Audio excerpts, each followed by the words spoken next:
Lula tries to intimidate Trump with the revival of Brazil's atomic bomb. The president included national defense in his government plan, mentioned Donald Trump, talked about external threats, and said that Brazil cannot be caught off guard.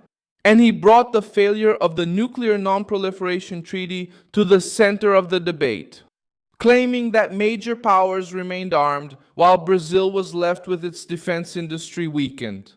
I want you to know that the issue of defense will be part of my government program, old man. For the first time, I will include the issue of national defense in a government program so that we can make a public commitment. What kind of defense do we want in this country? The political weight is exactly there. Lula left a message of sovereignty hanging in the air, with a confrontational tone, at a time when Trump began to treat the Brazilian election as a strategic test for the United States' influence in Latin America. The statement gains traction because the Brazilian constitution limits nuclear activity to peaceful purposes and any flirtation with nuclear weapons. It clashes with the law, with international treaties, and with the reality of the national budget. So, meanwhile, the 2026 election starts to mix defense, organized crime, borders, sovereignty, and external pressure. What does Lula really want to prove with this speech? Why did Trump start to see Brazil as a decisive player? How did cross-border crime become part of this dispute? I'll tell you all about it in a moment if you like this kind of straightforward and no-nonsense content. Lula made the statement during the launch and christening ceremony of the frigate Cunha Moreira, a navy vessel built in Itajaí. The event turned into a political stage because the president used the defense agenda to say that the topic will be included in his government program for his re-election campaign. According to reports from Reuters and Agência Brasil, Lula stated that Brazil needs to prepare to defend its sovereignty, its resources, and its territory, without relying only on replacing old equipment or improvising responses in the face of international crises. The most sensitive part came when Lula recalled his vote for the non-proliferation of nuclear weapons and questioned whether the nations that already had this type of weapon really deactivated their arsenals. He mentioned Pakistan, North Korea, India, China, Russia, and the United States as examples of nations that remained armed or expanded their nuclear capabilities. Because the concrete fact, listen here, the concrete fact is that I was a member of the Constituent Assembly.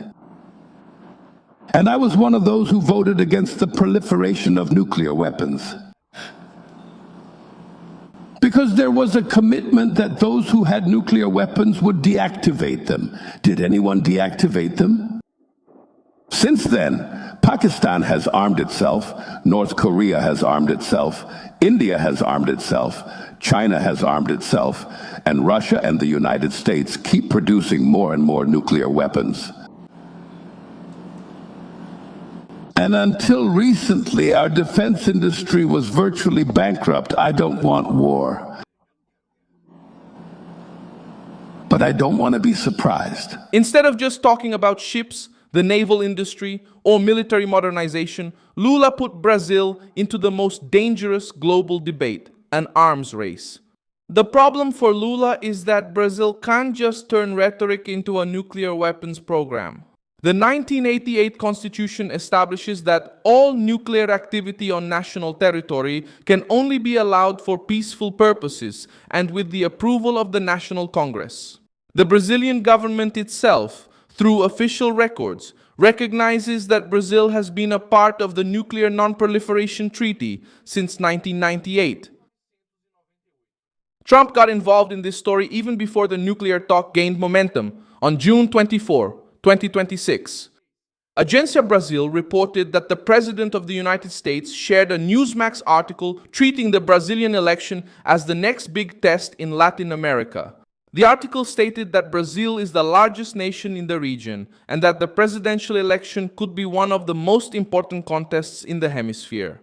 Tension also increased because Lula had already told Trump to stay out of the Brazilian election.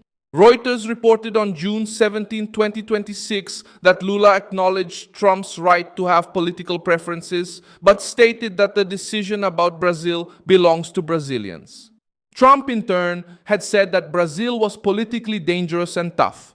This friction left the realm of polite diplomacy and entered the power struggle. Lula tries to take on the mantle of sovereignty, while Trump tries to show that Brazil has become a strategic concern. Organized crime has become the most concrete link between the Brazilian election and the interests of the United States.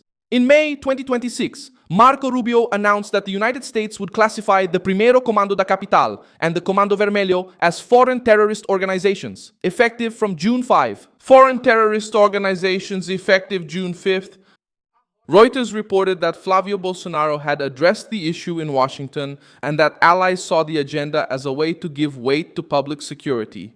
Brazil deals with factions that operate in several states, compete for routes, move money, and are already on the radar of foreign authorities.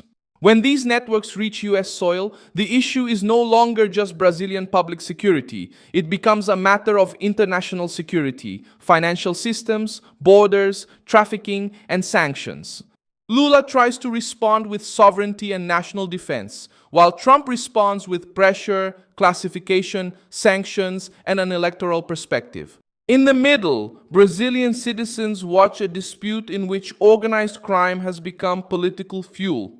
The statement about nuclear non-proliferation also serves for Lula to try to change the focus, instead of responding only about factions, sanctions, insecurity, and problems. Sanções, insegurança. That it's not just a conversation about sovereignty, armed forces, and security defense, but also about the armed forces and defense of the territory. It's an emotion-driven strategy because it stirs national pride, but it also carries risks. Because using the nuclear issue as a message to Trump may seem like firmness to some and a dangerous improvisation to others. Brazil needs defense, protected borders, strong intelligence, and real action against criminal money. This doesn't require atomic bravado, it requires a functioning state. Flavio Bolsonaro appears in this scenario because the security agenda has gained international importance.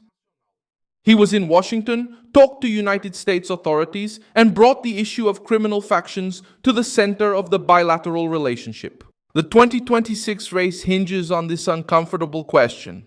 Will security be treated as a national priority, or will it remain trapped in the political games of the moment?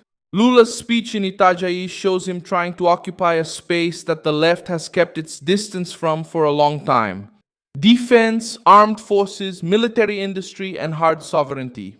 But he does this at a time when Trump is turning Brazil into a piece on the regional chessboard, and when sanctions against networks linked to the First Capital Command expose a deep wound. The talk about nuclear weapons doesn't put a Brazilian bomb on the table, but it does put a heavy question in the public debate. Does the government want to protect the nation or just use external fear to shield its own narrative? That's where 2026 takes on a whole new dimension. The election won't be just about the economy, social programs, or popularity. It will also be about who will have the authority to confront factions, negotiate with the United States, preserve sovereignty, and prevent Brazil from becoming a comfortable corridor for international criminal networks. Lula relied on the defense narrative and poked Trump by recalling the failure of nuclear non-proliferation. Trump looked at the Brazilian election as a test of influence. Organized crime crossed borders and forced the world to look more closely at what was happening inside Brazil. Thank you very much for watching this video until the end. Support our project and contribute financially using the Pix key shown on your screen. We are an independent channel focused on keeping you informed and telling you the truth. Your contribution helps us keep going.